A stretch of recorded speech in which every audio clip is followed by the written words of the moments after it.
আমি 100% জিতছি, 2 লক্ষ ভোটে জিতছি, এটা প্রথমে শুনে নিন। যদি ধরে নেওয়া যাক জিতছি না, জিতছি। এবং কাজের মধ্যে দেখুন, বড় কাজ বলতে সেরকম কিন্তু যেগুলো মানুষের চাহিদা থাকে, পরিশ্রুত পানীয় জল ঘরে ঘরে পৌঁছে দিয়েছি। উচ্চ ক্ষমতা সম্পন্ন নিকাশি ব্যবস্থা ছিল না বারাসাত মধ্যমগ্রাম, পৌঁছে দিয়েছি।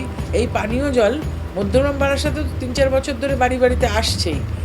সল্টলেক রাজারহাটে কম জল ছিল, সেখানেও মমতা বন্দ্যোপাধ্যায় তার সঙ্গে আলোচনা করে, তাকে অনুরোধ করে তিনি সেখানে বিশাল জলের চাহিদা যেটা ছিল সেটা পূরণ করেছেন। এদিকে অশোকনগর হাবড়াতেও আবার জলের অন্য প্রকল্প মমতা বন্দ্যোপাধ্যায়ের মাধ্যমে, এবং দেগঙ্গার প্রত্যেকটা জায়গায় জলের পাইপ বসে গেছে। তাই জলের কাজটা আমি করেছি, যেটা আগে ছিল না বারাসাতে। নিকাশি ব্যবস্থাটা তো বললাম, প্রত্যেকটা অলিগলির রাস্তা পাকা হয়েছে, যেটা ছিল না। সব জায়গায় উচ্চ বাতিস্তম্ভ বসেছে। বৈদ্যুতিকরণে বাংলা এখন অগ্রণী, কেননা এত বেশি উদ্ধৃত বিদ্যুৎ তৈরি করছে পশ্চিমবঙ্গ সরকার যে অন্য স্টেটকে বিক্রিও করছে।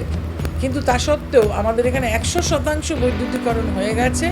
তা সত্ত্বেও কারুর বাড়ির দাওয়ায়, কারুর উঠোনে, কারুর একদম গলির মধ্যে যেখানে যেখানে লাইট ছিল না, আমরা সোলার লাইট বসিয়েছি এমপি ল্যাডের টাকায়। এটা সোলার লাইট এমপি ল্যাডের টাকায়।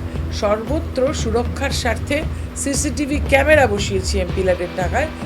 সুতরাং আমার মনে হয় না সেরকম কোনো কাজ বাকি আছে। কমিউনিটি সেন্টার তৈরি হয়েছে সব অঞ্চলে, এবং হাসপাতালগুলো বা আউটডোর ফেসিলিটিগুলো তৈরি হয়েছে। এবং সর্বোপরি বারাসাত বনমালীপুর হাসপাতাল, যেটা একেবারে ভগ্নদশা ছিল, সেটা মেডিকেল কলেজ হয়েছে। এটা একেবারে আমেরিকার বা কোনো অন্য দেশের যে একেবারে সুপার স্পেশালিটি হাসপাতাল, সেই রকম আমি তৈরি করতে পেরেছি। আমার একটা প্রশ্ন আছে, যে একটা জিনিস জানতে চাই, আপনি এত উন্নয়ন করেছেন, সবকিছু করেছেন, একটা কথা খুব পরিষ্কার, সেই বারাসাতের বুকে প্রধানমন্ত্রী নরেন্দ্র মোদী এলেন, মিটিং করলেন সন্দেশখালীর মেয়েদের, সেখানে নিয়ে এসে তিনি একটা সভা করলেন। এটাকে আপনি কি বলবেন? এটা কি ধরনের টার্গেট করা হচ্ছে বারাসাত? আমি বলবো যে এটা অত্যন্ত নিম্ন রুচির পরিচয়। 2019 সালে জাতীয়তাবাদ ইস্যু ছিল, 2024-এ হিন্দুত্বকে ইস্যু করে বিজেপি লড়ছে, কতটা দাম থাকতে পারে কি মনে হচ্ছে? ভারতবর্ষের যেগুলো মৌলিক সমস্যা, বেকারত্ব একটা মৌলিক সমস্যা, বিদেশি শক্তির আগ্রাসন এবং দেশের সার্বভৌমত্ব নিয়ে যে বিপন্নতা, সেটা একটা সমস্যা। ভারতবর্ষে যে গরিব মানুষ খেতে পাচ্ছে না দ্রব্যমূল্য বৃদ্ধির জন্য, সেটা একটা বড় সমস্যা।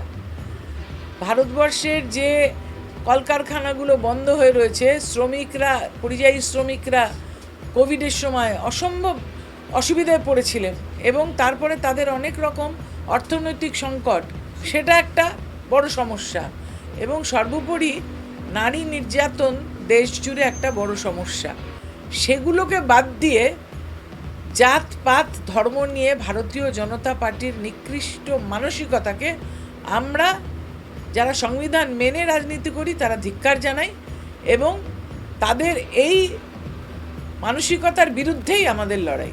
দিদি, আপনাকে সবজি হাতে সংসদের মধ্যে দেখা গেছে, সেই সময় বলেছিলেন মানুষের খাবার উপায় নেই।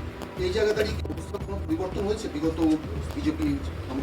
নির্বাচনী গিমিক হিসেবে গ্যাসের দাম বোধহয় 100 টাকা কমিয়েছে, নির্বাচন হয়ে গেলে আবার বাড়িয়ে দেবে।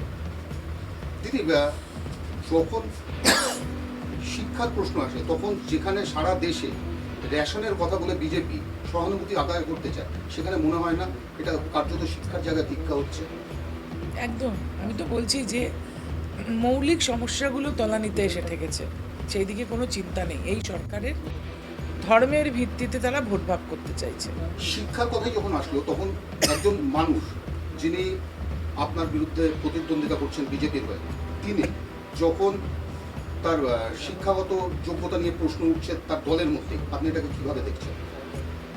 এটা ভারতীয় জনতা পার্টির রাজনৈতিক দেউলিয়াপানা, যে তারা বারাসাতের শুভবুদ্ধি সম্পন্ন, চেতনা সম্পন্ন ভোটারদেরকে